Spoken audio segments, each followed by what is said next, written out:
Assalamualaikum students, how are you? I hope you will be fine. Today in science, we will do some activities.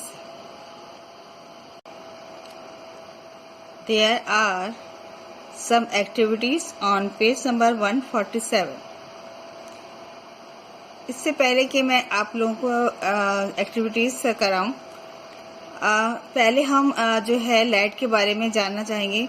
मैं आपको बताना चाहूँगी कि light क्या होती है। पहले मैं इसको एक्सप्लेन करूँगी एक्टिविटी से पहले।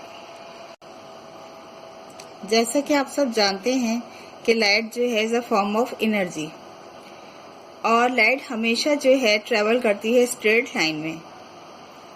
ठीक है, ये सीधी बिल्कुल जो है ट्रेवल करती है। और आपने जो है सुना होगा एक्लिप्सिस के बारे में, रिफ्लेक्शंस ऑफ लाइट के बारे में, और जो है प्लांट्स जो है वो लाइट को यूज़ करते हैं, एंड स्फेरिकल मिरर्स के बारे में आपको थोड़ी बहुत आगाही होगी।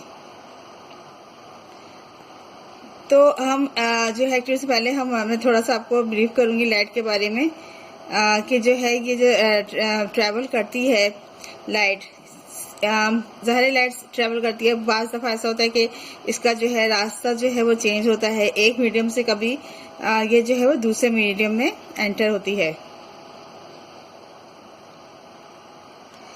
अब मैं आपको बताऊंगी स्पीड ऑफ लाइट के बारे में।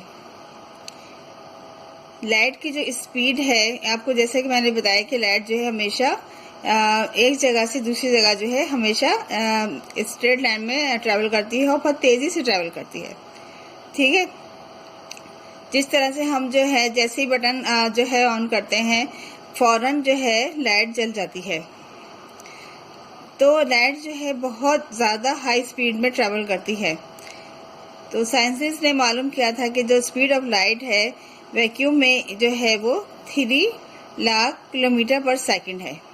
यानी हवा के अंदर इसकी स्पीड जो है वो 3 लाख किलोमीटर पर सेकंड है। इतना फास्ट जो है लाइट जो है वो ट्रैवल करती है।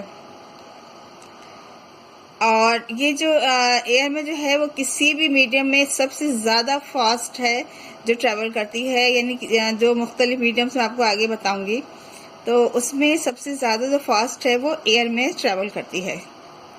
ठीक है, उसके बाद जो है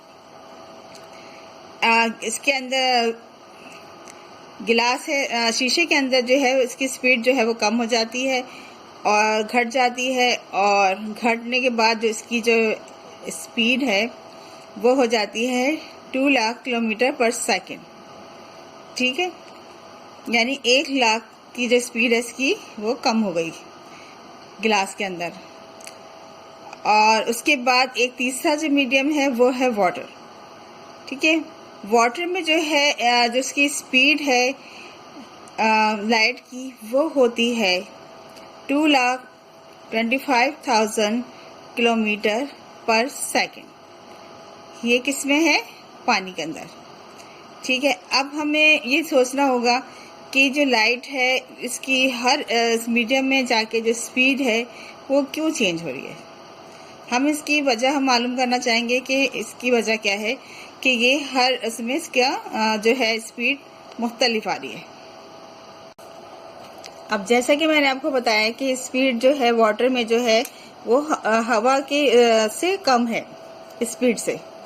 ठीक है, तो वजह क्या है कि हवा में तो बहुत तेज जो ट्रैवल कर रही है, फास्ट है, और जो वाटर में कम है। तो इसकी वजह ये है कि जो वाटर है वो डेंसर है, डेंसर मीडियम है हवा से। यानी ये जो है हैवी मीडियम है हवा के मुकाबले में।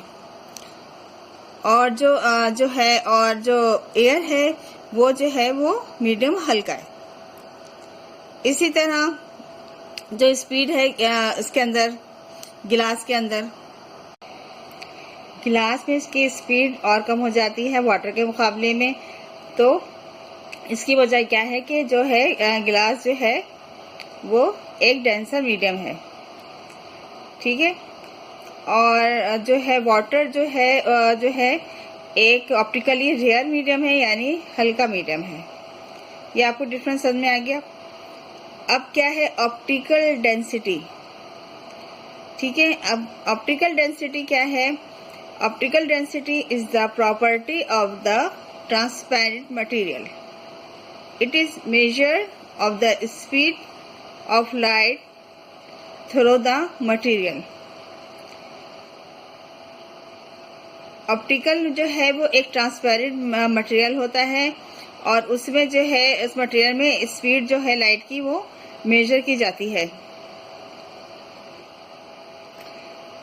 अब हम आपको ये बताएंगे कि हमेशा ये बात याद रखिएगा कि जो स्पीड है लाइट की जो है वो डिक्रीज हो जाती है एक डेंसर मीडियम में। एक जो हैवी मीडियम होता है उसमें हमेशा जो लाइट की स्पीड है वो हमेशा कम हो जाती है। और जैसे कि मैंने आपको बताया था कि ग्लास है और वाटर है, और जबकि जो एक रियल मीडियम है उसके अंदर इसकी जो स्पीड है वो तेज हो जाती है क्योंकि वो हल्का है। अच्छा, अब मैं आपको एक्सप्लेन करूंगी रिफ्रैक्शन ऑफ लाइट। ठीक है, यहाँ पे एक फिनोमेना होता है जिसे हम कहते हैं रिफ्रैक्शन। ठीक है। अच्छा, ये रिफ्रैक्शन जो है वो कब वाकई पज़ीर होता है, वकू पज़ीर होता है? इस वक्त होता है। आपको मैंने बताया कि जैसे लाइट जो है वो ट्रेवल करती है स्ट्रेट। ठीक है। फिर क्या होता है कि जब एक मीडियम से वो दूसरे मीडियम में भी जो है ट्रेवल करती है, पास होती है, गुजरती है वहाँ से।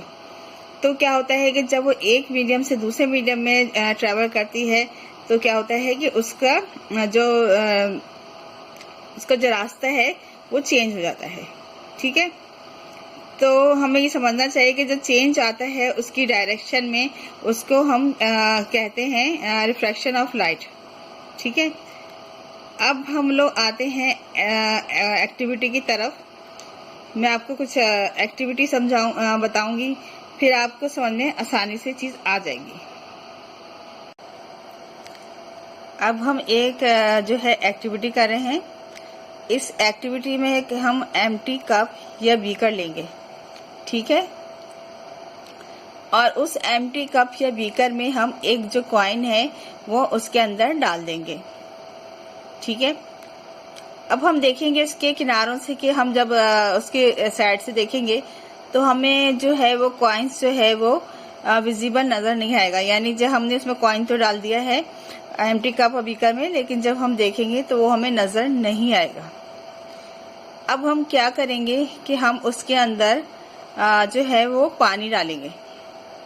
उस कप या बीकर में हम पानी डालना शुरू करेंगे। अब मैं आपको डायग्राम दिखाती हूँ एक। ये देखिए, ये जो पहला था हमने बीकर लिया है, ये एम्प्टी है। ठीक है। इसमें आपको जो है कॉइन नजर आ रहा है। अब ये कॉइन जो है हम अपनी आंख से हम इस कॉइन को देख रहे हैं, तो आपको जो रेस की जो डायरेक्शन नजर आ रही है उसमें हम देख रहे हैं कि वो सीधी स्ट्रेट जा रही है और उसने कॉइन्स को टच नहीं किया। यानी हमें हमारी आंख की जो रेस जा रही है उसमें हमें कॉइन्स नजर नहीं आ रहा, वो सीधी जा रही है और वो नजर हमें नहीं आ रहा, विजिबल नहीं है। ठीक है। अब इस डायग्राम में हम किसी से कहेंगे कि वो इसमें पानी डालना शुरू करे। ठीक है। पानी डालने में हमें यह एहतियात करनी है कि बहुत आराम से हमें पानी डालना है। इस तरह से पानी डालना है कि कॉइन्स डिस्टर्ब ना हो, यानी वो अपनी जगह से रिप्लेस ना हो। ठीक है। अब हमने उसमें पानी डालना शुरू किया। अब आप ये देखें, आपको नजर आ रहा होगा कि जो हमने पानी डाला है कितने जो है इसकी जो लेवल है इसका पानी का वो आपको क्लियर नजर आ रहा होगा। ठीक है। हमने यहाँ तक पानी भर लिया।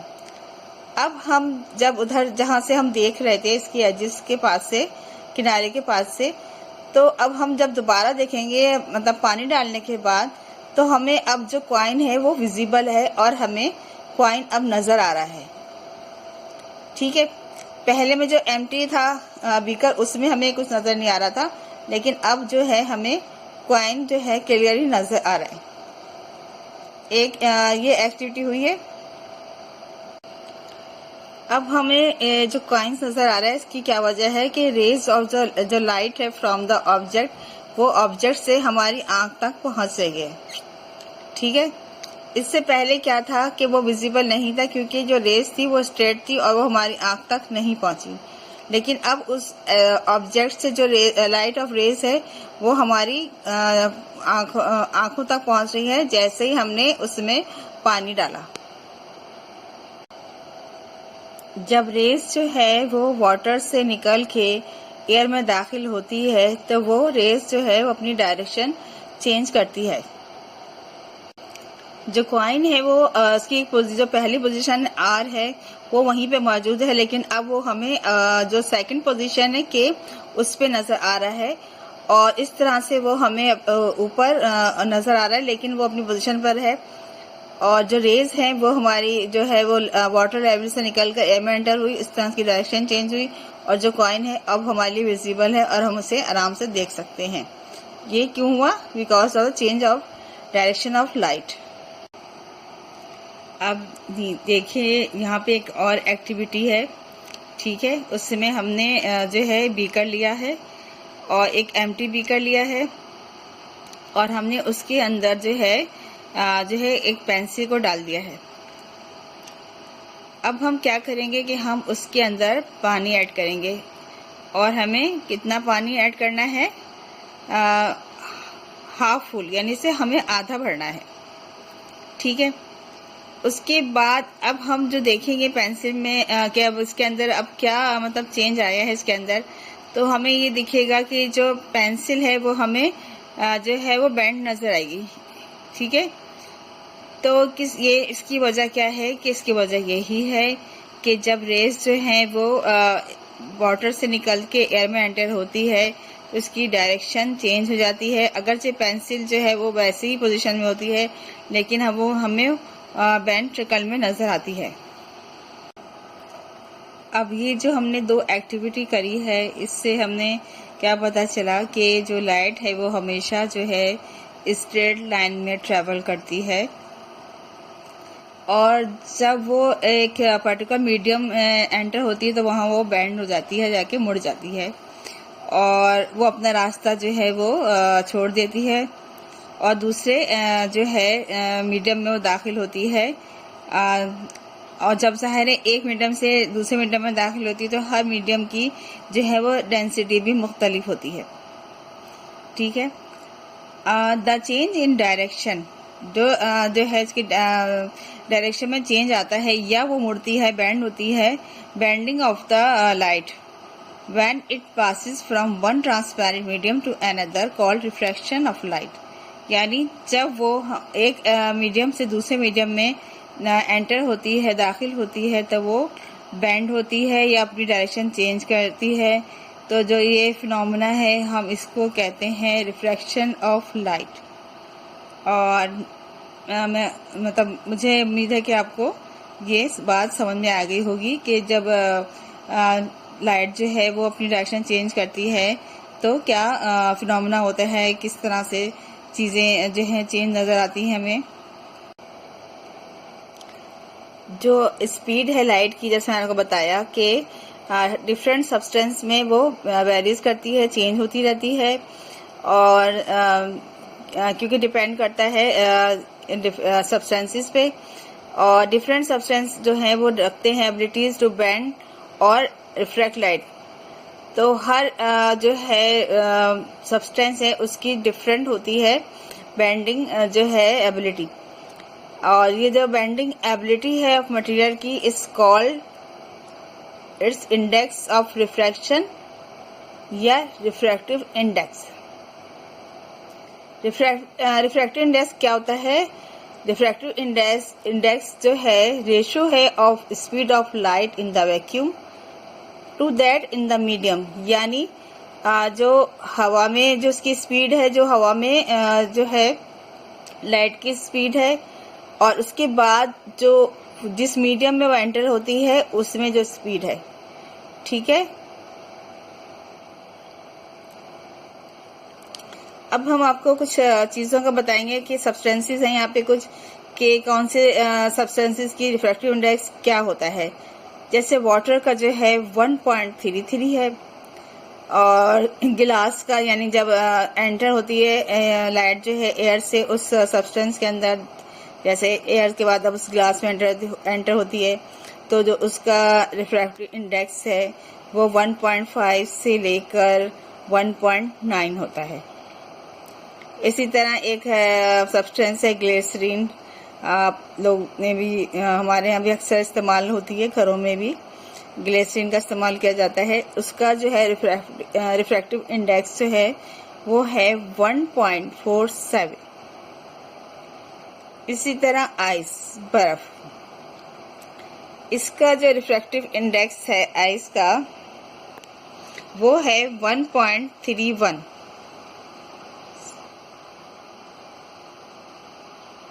केरोसिन ऑयल, इसका रिफ्रैक्टिव इंडेक्स है 1.39। इसी तरह जो लास्ट सब्सटेंस लिखा हुआ है यहाँ पे टर्पेंटाइन ऑयल, इसका रिफ्रैक्टिव इंडेक्स है 1.47।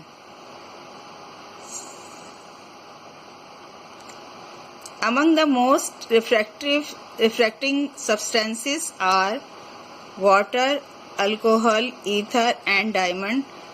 Gases in general are less refractive than water. जो मोस्ट रिफ्रैक्टिव सब्सटेंसेस हैं वो water, alcohol, ether and diamond है।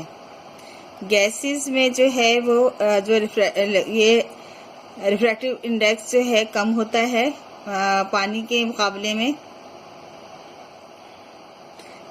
अब हम आएंगे जो इसके लॉज हैं रिफ्रैक्शन के, मैं आपको ये बताऊंगी कि वो क्या होते हैं। There are 2 laws of refraction. The incident ray यानी जो एंटर होती है रे लाइट की, द रिफ्रैक्टिव रे जो रिफ्रैक्शन के बाद की जो रे होती है वो, and the normal to the surface of the point of the incidence all lie in the same plane. ये इसका फर्स्ट जो है लॉ है, पहला पॉइंट है लॉ का। इसके बाद जो है इसका सेकंड पॉइंट है the ratio of the sine of the angle of the incidence to the sine of the angle of refraction is a constant and equal to the refractive index of the second medium with the respect to the first medium. This is called the Snell's law of refraction. Law का दूसरा point है कि जो ratio है of the sine of angle of incidence और the sine of the angle of refraction constant होता है और इक्वल होता है जो रिफ्रैक्टिव इंडेक्स है सेकंड मीडियम का फर्स्ट मीडियम के लिहाज से। This is called the Snell laws of refraction. ये जो है स्नेल लॉज ऑफ रिफ्रैक्शन कहलाता है। अब इसको जो है मैं इस the help of this diagram I will explain you कि रिफ्रैक्शन का जो फिनोमेना है इसको हम एक्सप्रेस कर सकते हैं with the help of this diagram. इसके अंदर एक सरफेस जो है, इसके अंदर जो एक है एयर है और जो दूसरा जो मीडियम है वो है वाटर, ठीक है। अब जब एक मीडियम से जब लाइट जो है, रेस जो है वो दूसरे मीडियम में दाखिल होती है तो क्या होता है। अब आप देखिए जो एयर में जो लाइट नजर आ रही है आपको, जो रे नजर आ रही है रे, वो कहलाती है इंसिडेंट रे, ठीक है। अब उसके बाद ये इंसिडेंट रे जो है दूसरे मीडियम में एंटर हो रही है तो हम इसे एंटर हो रही है तो ये कहलाएगी रिफ्रैक्टेड रे, और जिसका एंगल है वो कहलाएगा एंगल ऑफ रिफ्रैक्शन।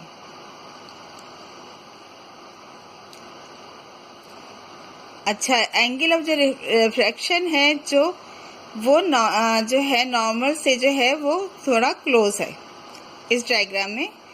जब हमने इसे मीडियम आपको बताया कि मीडियम जो है वो एयर है और दूसरा जो है वाटर है, तो ये इसकी डायग्राम है, जो डायग्राम है 15.4a। अब हम चलते हैं, दूसरी डायग्राम है इसकी, 15 फिगर है 15.4b।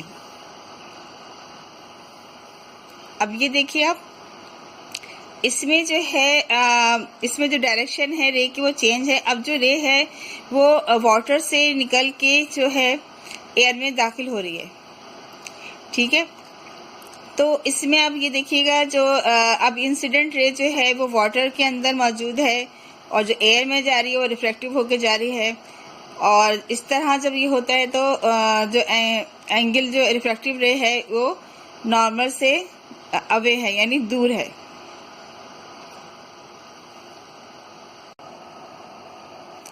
इस डायग्राम में एंगल ऑफ इंसिडेंस जो है वो लेस देन है एंगल ऑफ रिफ्लेक्शन से, जबकि जो दूसरी फिगर थी उसमें जो था